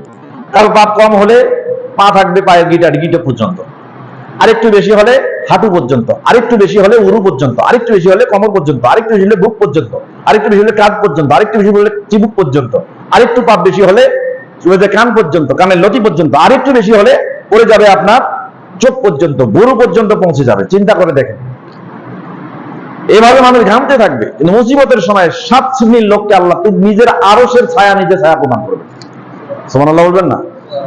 ওই মুসিবতের সময় 7 শ্রেণীর লোককে আল্লাহ তার আরশের ছায়ার নিচে ছায়া প্রদান করবে। এরা কারা? হাদিস আসছে বুখারী মুসলিমে, মিশকাতুল মাসাবি কিতাবুস সালাত, সালাত সংক্রান্ত দিকটি অধ্যায় বল মাসাজিদ মাওয়াজিস সালাত, মসজিদ এবং সালাতুল ইসলাম সংক্রান্ত একটা অনুচ্ছেদ রয়েছে আল ফাজলুল আউয়াল প্রথম পরিচ্ছেদের 701 নম্বর হাদিস। আবু হুরায়রা রাদিয়াল্লাহু তাআলা আনহু থেকে বর্ণিত, তিনি বলেন রাসূল সাল্লাল্লাহু আলাইহি ওয়াসাল্লাম বলেছেন সাবাতু ইয়াদুল্লুহুমুল্লাহু ফি দিল্লিহি, কাল কিয়ামতের দিন 7 শ্রেণীর মানুষকে আল্লাহ সুবহানাহু ওয়া তাআলা আরশের ছায়ার নিচে ছায়া প্রদান করবেন। এর মধ্যে একটা শ্রেণী হলো কারা? রাজুলুন ওয়া কলবুহু মুআল্লাকুন বিল মসজিদ, ওই ব্যক্তি যে ব্যক্তির অন্তর সব সময় মসজিদের সাথে সম্পৃক্ত থাকে। দেখেন পৃথিবীতে আপনার সবথেকে আপনজন হচ্ছে আপনার বাবা। দৈনিক 5 বার 5 ওয়াক্ত সালাত আদায় করতে হবে। 5 ওয়াক্ত সালাতের যে প্রচেষ্টা আছে, 5 ওয়াক্ত সালাতের জন্য আপনাকে ডেকে দিতে হবে। আপনার বাবা কিন্তু আপনাকে 5 বার সালাতের জন্য আপনাকে ডাকবে না। জনম দুঃখী মা আপনাকে ডাকবে না, যে মা আপনার অঙ্ক বোঝে না। আপনি চান একটা, দেয় 2টা, চাইলেও দেয় 2টা, না চাইলেও দেয় 2টা। মা কত সরল, সে সন্তানের অমঙ্গল চায় না, সবসময় কল্যাণ চায়। অথচ সেই মা আপনাকে 5 ওয়াক্ত সালাতের জন্য আপনাকে 5 বার ডেকে দিবে না। ভাই আপনাকে স্নেহাস্পদ এবং শ্রদ্ধাভাজন, কেউ আপনাকে 5 ওয়াক্ত সালাতের জন্য মনে করে দিবে না। বোন আদরের, কেউ আপনাকে 5 ওয়াক্ত সালাতের জন্য 5 বার মনে করে দিবে না। পৃথিবীর কোন বন্ধু আপনাকে 5 ওয়াক্ত সালাতের জন্য 5 বার মনে করে দিবে না। কোন শুভাকাঙ্ক্ষী হিতাকাঙ্ক্ষী আপনাকে 5 বার 5 ওয়াক্ত সালাতের জন্য মনে করে দিবে না। কিন্তু মসজিদ আপনাকে ঠিক ওই 5 বার ডেকেই যাচ্ছে, হাইয়া আলাস সালাহ, হাইয়া আলাল ফালাহ, আসো সালাতের জন্য, আসো কল্যাণের জন্য। মসজিদ আপনাকে ডাকছে সমাজকে পরিবর্তন করার জন্য। মসজিদের 5 বার এই ডাকে আপনাকে সাড়া দিতে হবে, তাহলে আপনার জীবনের পরিবর্তন করবে। চিন্তা করে দেখেন, জন্মের পর থেকে মসজিদ আপনাকে ডেকেই যাচ্ছে, কিন্তু আপনি ডাকে সাড়া দিতে পারেন নাই। মসজিদের এই ভূমিকাকে কাজে লাগান। আল্লাহ সুবহানাহু ওয়া তাআলা আজকে যে আলোচনা শুনলাম, বক্তা এবং শ্রোতা সকলকে এর থেকে উপকৃত হওয়ার তৌফিক দান করুন। সকলে বলি আমিন। রব্বি গফিরলি ওয়া তুব আলাইয়া ইন্নাকা আনতাত তাওয়াবুল গফুর। সুবহানাকাল্লাহুম্মা বিহামদিকা আশহাদু আল লা ইলাহা ইল্লা আনতা আস্তাগফিরুকা ওয়া আতুবু ইলাইকা। আচ্ছা, প্রশ্ন একটা করছে, অবিবাহিত খতিব জুমার দায়িত্ব পালন করতে পারবে কি? আমি তো বললাম যে ইমামতির শর্ত, যেটা ইমামতির শর্তে যদি পড়ে যায়, প্রথমটা হচ্ছে কি আকরাউহুম, যে ব্যক্তি কোরআন ভালো তেলাওয়াত করতে পারে, আপনাদের মধ্যে আকরাউহুম, আপনাদের মধ্যে কোনো ব্যক্তি যদি কোরআন ভালো তেলাওয়াত করতে পারে, সেই ইমামতের যোগ্য। Good reciter of the Holi Quran even though he is a বয়, যে ভালো কোরআন তেলাওয়াত করতে পারে, যদিও সে একজন বয়, বালক হয়, ভালো কোরআন তেলাওয়াতের বয়স কম, তাহলে তাকে ইমামতের জন্য দিতে হবে। তাহলে অবিবাহিত হলে দিতে হবে। অবিবাহিত ব্যক্তি যতক্ষণ পর্যন্ত সুস্পষ্ট কোনো পাপ এবং বেদাতে লিপ্ত না হচ্ছে ততক্ষণ পর্যন্ত সে ইমামতির যোগ্যতা রাখে। ফাসেক হলেও ইমামতির যোগ্যতা রাখে যদি সে ভালো কোরআন তেলাওয়াত করতে পারে, কোরআন হাদিসের জ্ঞান বেশি সম্যক অবহিত থাকে, তাহলে সে দায়িত্ব পালন করতে পারে। তবে আপনি যখন ইমাম নিয়োগ করবেন অবশ্যই এই বিষয়গুলো মূলনীতির মধ্যে নিয়ে আসবেন। তবে অবিবাহিত লোকের ইমামতি করতে কোনো বাধা নাই, ইসলামে কোনো বাধা নাই। ইসলামের যে মূলনীতিগুলো আমি উল্লেখ করেছি, 3টা কারণ, প্রযোজ্য ক্ষেত্রে 4টা কারণ, এগুলোতে মধ্যে অবিবাহিত বিবাহিতের কোনো প্রশ্ন নেই। আমরা ততক্ষণ পর্যন্ত অবিবাহিত পিছনে আছি যতক্ষণ পর্যন্ত সে প্রকাশ্য পাপ এবং বেদাতের সীমা লঙ্ঘন না করে, ততক্ষণ পর্যন্ত তার বৈধতা রয়েছে। তবে বিনা কারণে বিবাহ থেকে বিরত থাকা উচিত নয়, বিনা কারণে বিবাহ থেকে বিরত থাকা উচিত নয়। যাদের ছেলে সন্তান আছে, যুবক বয়সে উপনীত হয়েছে, আপনি বাপ সবল আছেন, আপনি আপনার ছেলেকে বিয়ে দিয়ে দেন। কারণ আপনি ভয় করছেন ছেলেটার চাকরি নেই, বেকার অবস্থায় অবস্থান করছে, আমি যদি এই মুহূর্তে বিয়ে দেই তাহলে ছেলের সাথে বউয়েরও আমাকে খরচ বহন করতে হবে। অথচ আল্লাহ সুবহানাহু ওয়া তাআলা সূরা নূর অধ্যায় 24 আয়াত 32 এর মধ্যে উল্লেখ করেছেন যে আল্লাহ সুবহানাহু ওয়া ইউগনিহুল্লাহ মিন ফাদলিহি, আল্লাহ সুবহানাহু ওয়া তাআলা তাদেরকে তার নিয়ামত দিয়ে ধনী বানায় দিবেন। আপনি বিয়ে দিয়ে দেন। সম্মানিত উপস্থিতি, অতএব অবিবাহিত খতিব জুমার দায়িত্ব পালন করতে পারবে। যদি বিবাহিত খতিব তার এগেইনস্টে পাওয়া যায় এবং ভালো জ্ঞান সম্পন্ন পাওয়া যায়, তাহলে আপনারা ইমাম নিয়োগের ক্ষেত্রে অবশ্যই বিবাহিত এবং জ্ঞানী ব্যক্তিকে অগ্রাধিকার দিবেন। কথা কি বুঝতে পারছেন? আল্লাহু তাআলা আলাম। তো ঠিক আছে, আল্লাহ সুবহানাহু ওয়া তাআলা আমরা যে কথাগুলো শুনলাম, বক্তা এবং শ্রোতা সকলকে এর উপরে আমল করার তৌফিক দান করুন। সকলে বলি